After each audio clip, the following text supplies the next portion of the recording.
નવી સવાર પંચમહાલમાં આપનું સ્વાગત છે। આપણી સાથે ત્યાંના સ્થાનિક ઉપસ્થિત છે।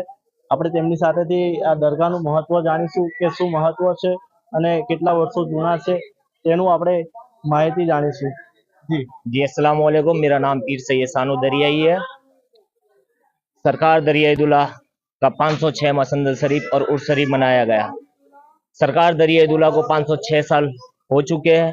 इस आस्था हिंदू मुस्लिम एकता प्रतीक गिना जाता है।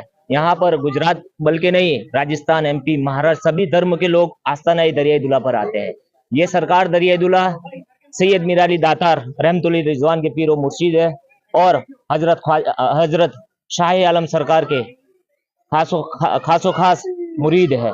और सरकार दरियादुल्ला की बारगाह में हर कौम के लोग सरकार दरियादुल्ला की बारगाह इलाही में फैज़ इलाही लूटने आते हैं। જી આપણી સાથે આ હતા જેમણે મહત્વ સમજાવ્યું કે કેટલા અહીંયાથી કેટલા ભક્તો ભાવિ ભક્તો આવે છે, અહીંયા આસ્થા રાખે છે, કેટલા હિન્દુ મુસ્લિમ લોકો આસ્થા રાખે છે અહીંયાથી।